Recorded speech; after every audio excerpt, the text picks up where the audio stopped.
plant grows inside a geometry, not just soil and sunlight, but angle, direction, and the quiet physics of heat. Today we're stepping into the world of microclimate calibration and why the north-facing slope may be the most powerful herbal laboratory you've never noticed. South-facing slopes behave like chemical kilns. Direct sun, higher temperatures, and intense UV push herbs into a state of constant alert. Their chemistry thickens. More flavonoids, more phenolic sunscreens, leaner, more oxidized lipids. But turn just a few degrees north and everything changes. North-facing slopes are cooler, dimmer, and slower.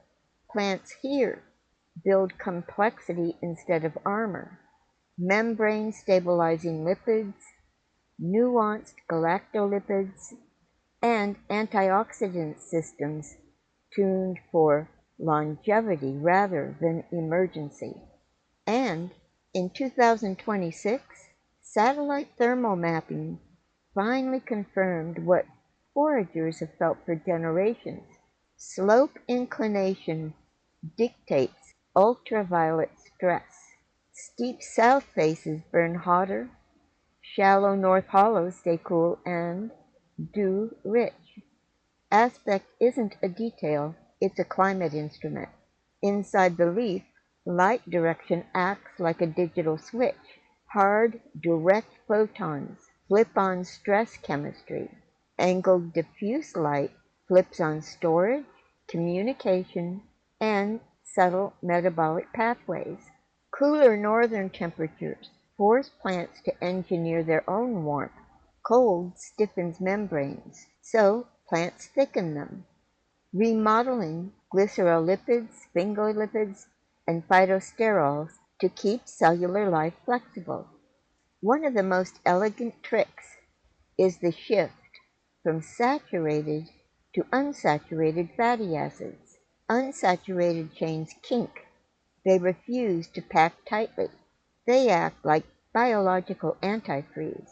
And when membranes change, essential oils change. Cold-adapted herbs produce rare monoterpenes, sesquiterpenes, and aromatic esters that simply don't appear in their sun-drenched relatives. If you want potency, you need precision. Modern smartphone topographical overlays make it easy to identify true 35 to 45 degree north-facing slopes. Switch to slope angle mode, check the aspect line, and look for the cooler pixels, the sign of a microclimate that builds richer lipid chains.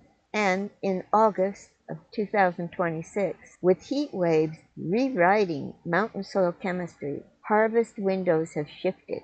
Morning soil temps below 68 degrees, dew that lasts past 9, root zone moisture between 25 and 35%, and always harvest 2 to 3 days after a heat wave breaks. That's when unsaturated fatty acids rebound and terpene precursors peak. Once harvested, northern slope herbs demand gentleness. Their lipids are delicate. Their aromatics are heat labile. So low temperature extraction, think cold ethanol, subcritical carbon dioxide, room temperature effleurage, is the only way to preserve the chemistry the slope created. By 2027, microclimate labeling will enter the wellness market. Slope orientation, dew persistence, thermal load, these will become price-shaping details. The way terroir shapes wine. North-facing harvests, with their cooler stress geometry and richer lipid profiles, will stand out as premium chemotypes, and gardeners won't be left behind. You can simulate northern slope physics at home, directional shading to cut solar load, airflow baffles to pull cool evening air across your beds, moisture retentive mulches to extend dew time. Microclimate isn't just a mountain phenomenon, it's a design choice. In the end, the literal angle of a plant's life changes the medicine it becomes. South-facing herbs build UV armor. North-facing herbs build membrane resilience.